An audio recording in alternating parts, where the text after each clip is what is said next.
បាទជំរាបសួរដល់ឲ្យបងប្អូនតាមដានស្ដាប់ព័ត៌មានប្រចាំថ្ងៃរបស់យើងជាទីគោរពនិងជាទីរាប់អានផងដែរបាទហើយថ្ងៃនេះខ្ញុំសូមនាំបងប្អូនឲ្យទៅតាមដានព័ត៌មានមួយដែលតាក់ទងទៅនឹងភ្លើងឆេះព្រៃដែលបង្កឲ្យមនុស្សរាប់លាននាក់ស្លាប់និងមានបញ្ហាសុខភាពដោយសារតែភ្លើងឆេះព្រៃនេះវាកើតឡើងនៅឥណ្ឌូនៅអាស៊ីរបស់យើងបាទនៅប្រទេសដែលជាអាស៊ីរបស់យើងអញ្ចឹងភ្លើងឆេះព្រៃបាទសូមតាមដានទាំងអស់គ្នាតាក់ទងជាមួយនឹងថាតើវាមានអត្ថប្រយោជន៍អីព្រោះកន្លងមកយើងធ្លាប់តែលើមានភ្លើងឆេះព្រៃនឹងនៅវិណាប៉កទុយកាល់ប្រេស៊ីលបាននៅដូចជាឆ្នាំទៅមួយនៅអូស្ត្រាលីបាទនៅអូស្ត្រាលីអានឹងភ្លើងឆេះព្រៃបាទអញ្ចឹងថាតើភ្លើងឆេះព្រៃនៅតំបន់អាស៊ីរបស់យើងនេះវាបង្កមកពីអីដែរពីព្រោះការតាមព័ត៌មានដែលផ្សាយដែលភ្លើងឆេះព្រៃនៅ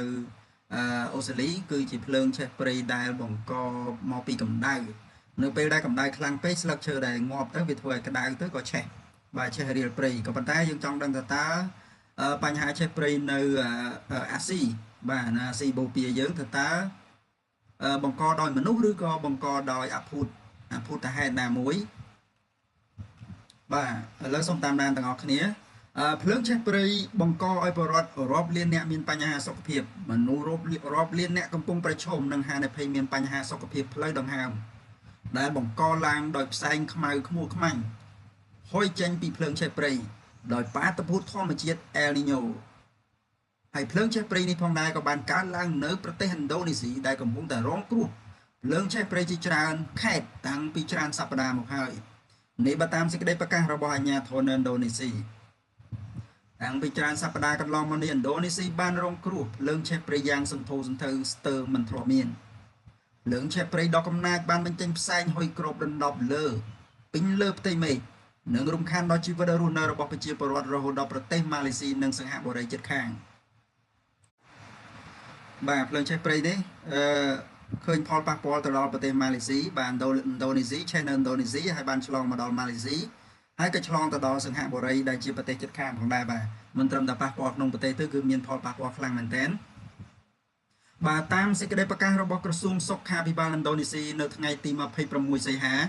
មានយ៉ាងហោចណាស់ប្រជាពលរដ្ឋ3លាន4សែននាក់នៅឥណ្ឌូនេស៊ីត្រូវបានប្រឈមនឹងគ្រោះរលាកផ្លូវដង្ហើមបង្កឡើងដោយផ្សែងនៃភ្លើងឆេះព្រៃនេះមនុស្សរាប់សិបពាន់នាក់បានមកទទួលការព្យាបាលរួចហើយជំងឺរលាកផ្លូវដង្ហើមក្អកឈឺភ្នែកសឹងសតែជាអាការៈដែលបង្កឡើងដោយផ្សែងនៃភ្លើងព្រៃហើយដូច្នេះហើយបានជាអាជ្ញាធរក្រុងពេកាំងប៉ាវុកនិងខេត្តជិតខាងនៃកោះស៊ូម៉ាត្រាបានសម្រេចបិទសាលារៀនយ៉ាងហោចរហូតដល់ដំណាច់សប្តាហ៍និងណែនាំឲ្យប្រជាពលរដ្ឋសំងំនៅតែក្នុងផ្ទះតែប៉ុណ្ណោះព្រមទាំងចែកចាយមាសជាង20,000ម៉ាស់បាទសំទោសបាទម៉ាស់ច្រឡំមាសបាទជាស្អីព្រមទាំងចែកចាយម៉ាស់ជាង20,000ដល់ប្រជាពលរដ្ឋនៅតំបន់រងគ្រោះដ៏ធ្ងន់ធ្ងរខ្លាំងផងដែរសូមបញ្ជាក់ដែរថាផ្សែងនៃភ្លើងព្រៃអាចបង្កគ្រោះថ្នាក់ខ្លាំងដល់សុខភាពប្រមាណពី2ទៅ10ដងលើសខ្យល់ពុលក្នុងបរិយាកាសធម្មតាផ្សែងមានផ្ទុកសមាសធាតុគីមីពុលកាបូននិងធាតុឥដ្ឋនីចលដ៏តូចឆ្មាដែលអាចជ្រៀតចូលបានយ៉ាងជ្រៅទៅក្នុងប្រព័ន្ធផ្លូវដង្ហើមរបស់មនុស្សខ្យល់អាចបកផ្សែងឲ្យរលត់បានឆ្ងាយដល់រាប់ពាន់ម៉ឺនយោជន៍ខ្យល់អាចបកផ្សែងភ្លើងឲ្យរសាត់បានឆ្ងាយដល់រាប់ពាន់ម៉ែត្រគីឡូបានរាប់ពាន់គីឡូម៉ែត្របាទជាស្រ័យជាប់មាត់ដោយបានប្រើគ្រប់មធ្យោបាយបាទអាជ្ញាធរនៅឥណ្ឌូនេស៊ីនឹងគឺប្រើគ្រប់មធ្យោបាយដូចជាធម្មភិកញ្ចក់យន្តហោះនិងឡានបន្លត់អគ្គីភីជាដើមដែលមានរាប់សិបគ្រឿងព្រមទាំងបញ្ចេញកម្លាំងកងទ័ពជាង1,500 នាក់មកជួយធ្វើអន្តរាគមន៍ហើយកងពលរដ្ឋអគ្គីភីហាក់ចាប់ផ្ដើមគ្រប់គ្រងភ្លើងព្រៃបាននៅពេលនេះបើតាមភាសារបស់លោកប្រធានាធិបតីឥណ្ឌូនេស៊ីប្រាបូវូសូប៊ីយ៉ាតូនៅថ្ងៃអង្គារទី25សីហាម្សិលមិញហើយភ្លើងឆេះព្រៃនៅឥណ្ឌូនេស៊ីនេះច្រើនតែឆាបឆេះឡើងដោយប្រពៃណីដុតកាប់ឆ្ការសម្អាតដីកសិកម្មតែបាតុភូត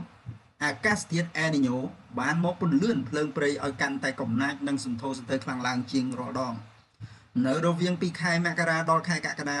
2026ភ្លើងបានឆាបឆេះព្រៃឥណ្ឌូនេស៊ីអស់ជាង20,000ហិកតាពលគឺច្រើនជាងការបាត់បង់ព្រៃក្នុងពេលដែលមានបាតុភូត El Niño កាលពីឆ្នាំ2019ដល់2023ស្រេចទៅហើយបាតុភូត El Niño ដែលជាបាតុភូតធម្មជាតិដែលបូកផ្សំទៅនឹងការបម្រែបម្រួលអាកាសធាតុ បានបង្កឲ្យមានការផ្លាស់ប្ដូរកម្លាំងខ្យល់សម្ពាធបរិយាកាសនិងរបបទឹកភ្លៀងព្រមទាំងធ្វើឲ្យប្រទេសឥណ្ឌូនេស៊ីត្រូវរងភាពរាំងស្ងួតខ្លាំងងាយរាលដាលទៅជាគ្រោះភ្លើងឆេះព្រៃយើងសង្កេតឃើញថាប្រទេសដែលរងគ្រោះគឺជាប្រទេសឥណ្ឌូនេស៊ីដែលមានជនរងគ្រោះច្រើនជាងប្រទេសម៉ាឡេស៊ីនិងប្រទេសសិង្ហបុរីបាទអញ្ចឹងហើយព័ត៌មាននេះគឺជាព័ត៌មានដែលទើបតែចេញនៅថ្ងៃទី26យើងនេះទេក៏ប៉ុន្តែភ្លើងឆេះព្រៃហ្នឹងបានឆេះឆាបតាំងពីថ្ងៃទី25មកម្លេះបាទក៏ប៉ុន្តែព័ត៌មាននៅប្រទេសឥណ្ឌូនេស៊ីក៏ទើបតែចេញផ្សាយនៅថ្ងៃទី26នេះដែរដោយសារតែព័ត៌មានទើបតែប្រមូលបានមិនបានគ្រប់គ្រាន់បាទហើយយើងសូមអរគុណចំពោះបងប្អូនដែលបានតាមដានស្ដាប់ទាំងអស់គ្នាហើយចំពោះការវិវត្តនៃភ្លើងឆេះព្រៃនេះថាតើវាគ្រោះថ្នាក់ទៅដល់ប្រជាជនរិចទៅដល់ប្រទេសប៉ុន្មានទៀតឬក៏មានប្រជាជនរងគ្រោះប៉ុន្មានទៀតដែលយើងតាមដានទាំងអស់គ្នាប្រហែលជាអាចស្អែកខាត់ស្អែកខ្ញុំគិតថានឹងមានព័ត៌មានចេញមកហើយថាតើអាចគ្រប់គ្រងអគ្គិភ័យដោយបាតុភូតធម្មជាតិនេះបានដែរឬទេបាទសូមអរគុណសូមជម្រាបលា